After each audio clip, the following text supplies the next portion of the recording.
The Legend of the Loch Ness Monster. Nice. Which was suggested to us by my dear father as a topic for us to do. Let's go, Fred. Yeah. Woo-woo. All right. So this is actually one of my favorite legends, the Loch Ness Monster. I remember it must have been some sort of history book growing up, and it covered the different legends and myths. And I remember seeing a picture of what was allegedly the Loch Ness Monster and being pretty convinced that it was real. My mom, in, I believe, high school, wrote a report on the Loch Ness Monster. And so I was like, if my mom wrote a paper on it and there's this picture, it probably is real. Your Honor. Yes. If you look at the evidence before you. The Loch Ness Monster, real thing. Okay. So I want to start with just a quick introduction to the legend, and then we can maybe talk about why people still care about it to this day. Cool. First of all, do you know what the Loch Ness Monster is? So Nessie is in a loch in Scotland, if I'm not incorrect. And that's the extent that I know. Okay. That's great. That's more than I remembered. So the Loch Ness Monster is said to be a massive and elusive creature that is lurking in the waters of Loch Ness, which is a massive lake in Scotland, which I now have the great desire to go to. Yeah. We got to go. Descriptions describe. That was a good sentence. The Loch Ness Monster, who's also referred to as Nessie, as a long-necked beast that resembles a dinosaur. Mood. Sightings of Nessie has described her as having humps on her back that protrude from the water and a serpentine-like body that could stretch up to 30 feet or more. It's like reading the Song of Solomon. There we go. That's funny. So pretty much a massive sea creature type thing that's in a big lake in Scotland. There you go. So where does this legend come from? It comes from a guy who lived by Loch Ness. Okay. So I thought that this was a relatively new legend. Because in the 1930s, there was a big frenzy about the Loch Ness Monster that started. It was in newspapers. There was a famous sighting in 1933 by a couple who claimed to see a huge sea creature in the lake that looked like a giant serpent rolling and plunging in and out of the lake. That's so scary. And so lots of people flooded to the area in the next year. Nice. And it led to an iconic photograph that if you've ever heard of the Loch Ness Monster, you've probably seen this picture that was going through newspapers like worldwide, maybe not worldwide, but to the Western world, of the head and neck of Nessie sitting in the lake. And it was later revealed that it was a hoax. It was made out of a toy submarine and a fake monster head that this photographer kind of boated out there and then took a real grainy picture of, which it's amazing. Like any sort of like cryptid creature, like Bigfoot or Loch Ness Monster or what's the one up in Michigan? The Michigan Dogman. The Michigan Dogman. Like there's no clear pictures. Yeah, no clear pictures. They're all really grainy. Yeah. So that's all that I ever knew about the story. Okay. But actually, the story of the Loch Ness Monster has been around for over 1,500 years. Spooky. So the earliest account of the Loch Ness Monster is from the 6th century, like 500 and something AD. And it was detailed in this book written about the life of Saint Columba. So Saint Columba was a monk who was staying near Loch Ness Lake when he encountered local residents who were burying a man. And he's like, what happened to this guy? And they explained to him that the man was swimming in the lake when he was attacked by a water beast that mauled him and dragged him underwater. And despite all their attempts to rescue him by boat, he was killed. And then, I guess, floated to shore. So they were burying him. So Columba sent one of his followers to swim across the lake to bait the beast. And the beast started swimming up to the man. No. And Columba made the sign of the cross and said, go no further. Do not touch the man. Go back at once. In the name of God. That's what your mom did to me. It didn't work. So, Well, except you're not a man. thank you. Yeah. Or a sea creature. That's true. So go no further. Don't touch the man. Go back at once in the name of God. And the creature stopped as if it had been pulled back with ropes and disappeared. And the guy he sent out there escaped and was fine.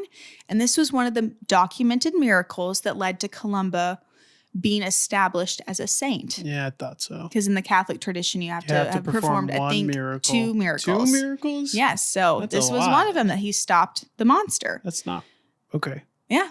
Go ahead. So that is the earliest origin story we have of this giant water beast. Scientists in modern history have searched the lake, which it's 23 miles long. So it's a lot of lake.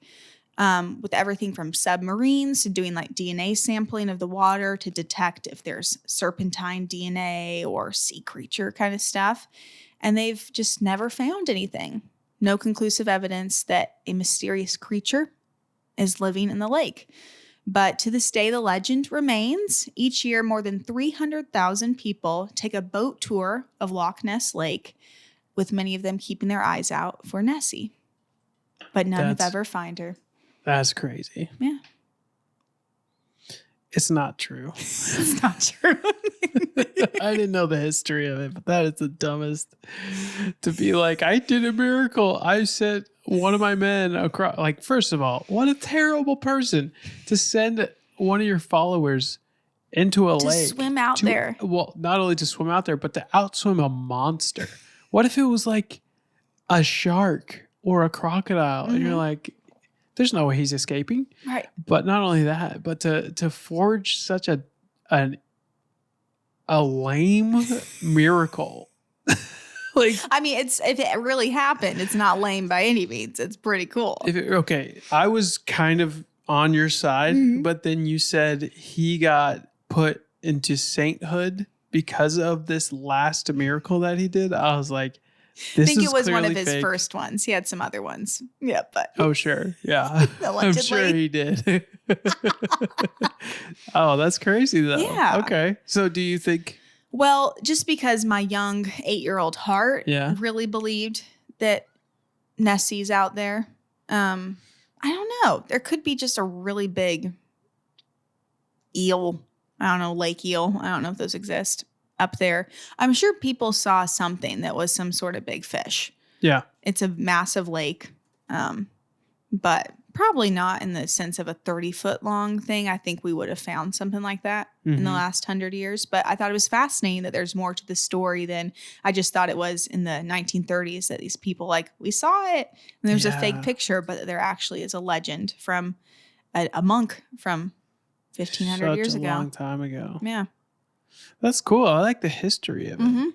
Man, can you imagine, though, if it was real? Yes. Like the terrifying just picture of this eel-like creature raising its head up above the water, and you're like, oh, my God. And then coming for you. And then, racing after you. That would be so intimidating. I saw today a video of a short video of a couple in the ocean, and they're right by a whale as it's feeding, like right by them, and it's an underwater view of this whale opening its giant mouth and just barely passing them by. And so creatures that big exist. They do. They actually do. It's not too far off to be like, what if it was just had a long neck? Yeah. You know, and it's just that big of a creature. Obviously, we would have found it by now. So I don't think it's in the loch. I don't think it could have died off. It could have been the remnants of before the flood, prehistory, dinosaur situation that made it. Definitely be, yeah. I think she died off by now. Yeah, she's probably dead. Yeah. Which crazy fact that we learned the other day, lobsters are technically immortal. Yeah. The only thing that kills them is that they get so weak that they can't shed their skin and they just die. But they can live to be 150 plus years. Yeah.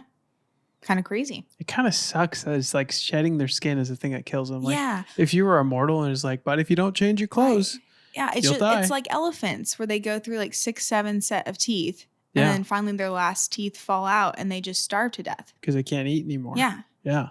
What a way to go. I know. It's a bummer. Yeah, We help these elephants out here with some dentures. I know. Somewhere in, I don't know, whatever hospital Jordan Peterson's in right now, he's rolling over, hearing us talk about lobsters. Why is that? Oh, his whole thing is about the lobster. Oh, really? Yeah. I don't his know whole, this. Yeah, he has a whole like reasoning behind humanity being alive or something like that. Okay, and it's connected to lobsters. Yeah, it's quite a well thought out point. I don't remember everything about it, but it's all connected to lobsters. So funny. Shout out to Jordan Peterson. We'd love to have you on. Love Great. it. I like the topic. Thank you. Very well Short and put. sweet. Yeah. Love So it. you don't think that Nessie's out there? It's not for us to say yes or no, even though I said no earlier. It's for us to just give the legendary lore and let people There we go. make up their minds. And if I'm ever in Scotland, you better bet. Oh, yeah. We're going to that lake. Oh, yeah, for sure. I'm going to look for Nessie.